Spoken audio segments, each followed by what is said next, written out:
and welcome to the Development Design Digest, where we're speaking with development designers from around the world. These are people who apply development thinking to try and find solutions for developing communities. Today I'm joined by Jitendra Pandit, who is in charge of the practice of governance at Transform Rural India.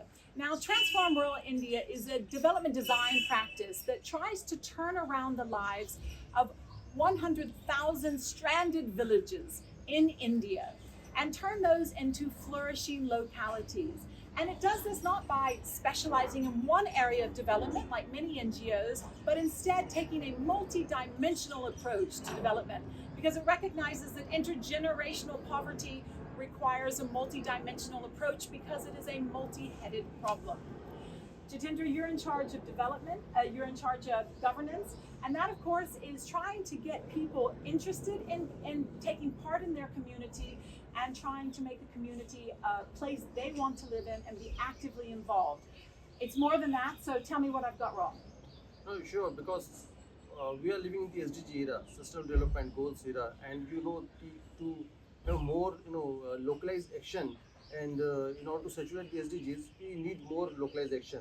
So in our governance design thinking, what we are thinking that how we can bring more local action at the grassroots level in order to bring panchayats, even collectives, and other CBOs like youth groups, so that they can have joint planning and executing those at the grassroots level. So we are developing these kind of things in our this governance practice.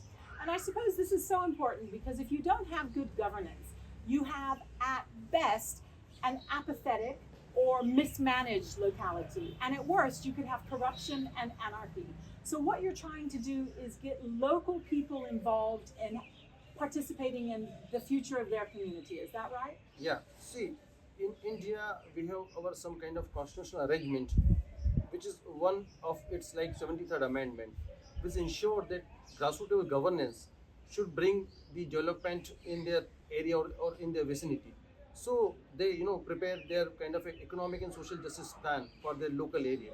Now what is happening, in order to make this plan realized, we need more local action and participation of the local communities. And we all know that today in India we have a large scale of mobilization of women SHG groups in our communities. So these groups, when they federated in different structures like village organization, SHGs and C-level federation, they integrated with these local governance and make some of the spaces more vibrant, like Gram Sabhas, their committees, their discussions, and they bring more local agenda to this Gram Panchayat meetings. The Gram Panchayat, on the other hand, having more investment of 15FC Commission and other funds, have more kind of a rationalization of resources to saturate those local demands at grassroots level. So it's interesting. It sounds like what you're saying is it has to work both ways. Yeah, sure. So on one hand, you're trying to get the community to take more interest and to be part of building their own future, but you're also trying to build up the capacities of the local governments and the Gram Panchayats and help them be able to govern better? Yeah, sure. So what we are doing is we are having this kind of 3-4 pronged strategies. First, we are involved with the visiting of the communities. So we have dedicated protocolized processes like visiting modules, like processes, so that people are now having hope for a better future. Instead of having the identifying the problematic areas in their villages, they are more tend to like, what is my hope for the better futures? So at the one hand, we have protocolized processes to have visiting in the villages, in the Gram Panchayat. On the other hand, to have more kind of a institutional capacities and delivery capacity of these local level institutions like Gram Panchayat, we have dedicated training materials and capacity building modules. So we are partnership in the Ministry of Panchayati Raj and the various state governments and the local governments. What we are doing, we are having the protocolized learning management system to build capacities of these local leaders, what we call the Gram Panchayat, Sarpanches or Pradhan or Mukhiyas. Very interestingly, half of these village presidents are women presidents. Oh. And within this, two-thirds or three-fourths are the belonging to these backward or vulnerable communities. So we have to deliver. There is urgency to deliver these modules in very kind of a super urgent way, so that they have more capacities to deliver what they're delivering to intend to deliver.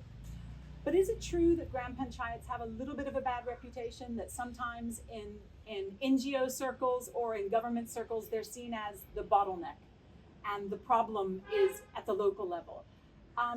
A, is that true? And is that perception true? And B, is it true at all? Is it a bottleneck? And what can we do to change it if it is true? So let me tell you one story of one of the block of Rajpur, district Barwani, where this Sarpanch Mukesh, who was earlier youth in our program, which we are kind of a Sachit Providna, which TRI and other kind of we are implementing with the support of Ajit Premji Foundation. So this was youth, and when we interacted, delivering our modules, interacted with him, he was kind of a street to this to associated with this Gram Panchayat. Later on, he fought the election of the Gram Panchayat and became the Sarpanch. You won't believe that today in Gram Panchayat Temla, where he was supporting as a Sarpanch, they have all the facilities, and he is so instrumental in delivering these facilities to the grassroots level area, that their schools are now in a better position. Their Anganwadis are now well equipped. Their sub-health center have more medicines in compared to other sub-health centers, and their spaces are very much vibrant. And if you go and ask communities, they are very much happy. So who is saying that the panchayat is not able to deliver? We are not having the trust in these kind of grassroots institutions because of lots of our own perceptions. Mm-hmm. If we tend to trust more to these grassroots institutions, give them more funds, give them more autonomy, give them more untied funding to think of their own, they will deliver more. Interestingly, this is one of the government which is closest to the people. Even the other your elected representative are very far from the people, but these sarpanches are living their own vicinities where people are living, and they are into the supervision of community. How they will not deliver? It is because of a system they are not able to deliver. And after all, it's 2/3 of the country we're talking about as well, sure. that are living in rural Rural areas areas. Under that governance. So tell me, you one of the fundaments of design thinking is to go to the end user, to go to the community and figure out what it is they want, which it sounds like is at the heart of what you're doing. So can you run through some of TRI's design solutions that you've created in this governance practice? So actually, we created 4 kind of design solution in 4 type of dimension. First, to build the delivery capacities of the Gram Panchayat and more institutional capacities, so that we have a step-by-step Gram Panchayat participatory planning process, which is for Gram Panchayat, which is for Block Panchayat, and which is for District Panchayat.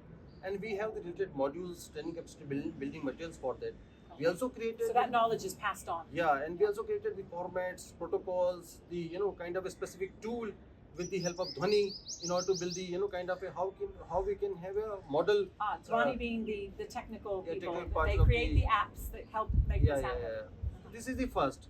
Second is to build their own capacities. Okay. So for training capacity building things. So we have like what I told you, that we have all the modules, the materials for them, which is kind of, we also develop a self-paced 2 courses for them, which is freely available on the internet. Okay. So any Gram Panchayat representatives who wanted to get this knowledge, they can access to these free courses. They also have inbuilt evaluation mechanisms, that whether they are learning or not. So this is second. Third, which I told you, the vibrant democratic spaces, in which we are building the module for citizenships. We are kind of how to build a more kind of a sustained locality compacts. So how we can have government, CBOs and panchayat coming together, kind of working in a way.